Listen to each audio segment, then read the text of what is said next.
Los mapuches, su origen y costumbres. El pueblo mapuche no es una etnia autóctona, o sea, no es originaria de Chile, sino que llegó desde el este, desde las pampas argentinas, y llegaron como invasores, cortando en dos a Chile, entre los ríos Itata por el norte y Tolten por el sur, antes de la llegada de los conquistadores. Así se explica que la etnia predominante al norte de ellos, los picunches, fuera cultural, racial y lingüísticamente igual a la etnia huilliche, dominante al sur de la región ocupada por los mapuches. Los mapuches, a su llegada a Chile, aproximadamente 100 o 200 años antes de la llegada de los españoles, no conocían la agricultura ni el tejido. Vestían solo simples cueros de animales semiprocesados, caminaban descalzos, no conocían la domesticación de animales, ni tampoco la orfebrería. Estas técnicas las aprendieron de los españoles y de los antiguos habitantes de Chile, cultura chincha chilena, los cuales habían mantenido contactos culturales y comerciales de siglos con los incas, un pueblo bastante avanzado en dichas técnicas y artes. Su idioma era muy primitivo, lo mismo que sus estructuras sociales. Las esposas las tomaban de tribus derrotadas en sus correrías. Lo mismo con la cosmogonía actual del mapuche. No es autóctona, es producto de la transculturización y sincretismo cultural.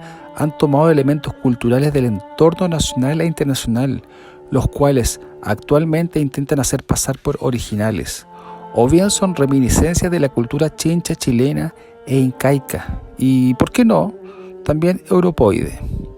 Actualmente algunos mestizos, como el Loncoquilapán, está demostrando que la cueca, el baile nacional de Chile, serían de origen mapuche. Creemos que el autor cae en el extendido error de verlos como un solo pueblo. Esta afirmación no tiene asidero científico y menos racional o lógico. La música amerindia se caracteriza por no tener más de 2 tonos musicales. Es una música monótona, algo conocido por cualquier musicólogo. En cambio, la cueca contiene más tonos que esa cantidad, demostrando así un origen racial mediterráneo. ¿Qué ocurrió entonces? ¿Los mapuches sufrieron repentinamente una mutación o un salto evolutivo de 50.000 años que les permitió generar más tonos musicales que los que les permitía su genética hasta el momento de inventar la cueca? Creo que es hora de hablar con fundamentos científicos. Hay que dejar de lado las inconsistencias, inexactitudes y posiciones antojadizas.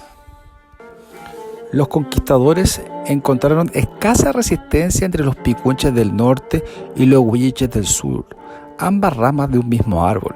La cultura chincha chilena, con siglos de historia en la región, abarcaba desde el sur de la cuarta región, frontera con los pueblos dieguitas y atacameños, hasta el seno de Reloncaví. Esta etnia fue separada en dos por la violenta irrupción de los mapuches invasores. Cabe señalar que la escasa densidad demográfica de indígenas que encontraron los españoles a su llegada al Valle Central era debida al genocidio practicado por los invasores mapuches. Esto echa por tierra el mito de que los mapuches son un pueblo autóctono y, por añadidura, cualquier deuda histórica con respecto a los territorios no tiene sentido. Ellos provienen, a jugar por su lengua original, de tierras llanas y extensas, siendo un pueblo nómade, similar a los tártaros o mongoles de la estepa. Los asentamientos mapuches que los españoles encontraron a su llegada eran el resultado de una mezcla racial y cultural del mapuche con la civilización chincha chilena. El mapudungún actual no es la lengua pura y original del pueblo mapuche invasor, porque su lengua nunca fue muy evolucionada con respecto a la lengua de los vencidos picunches y huilliches.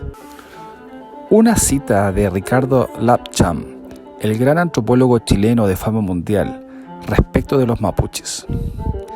Este pueblo era nómade, vivía de la caza, se vestía de cueros de animales, habitaba toldos del mismo material y no conocían ni los primeros rudimentos de la agricultura.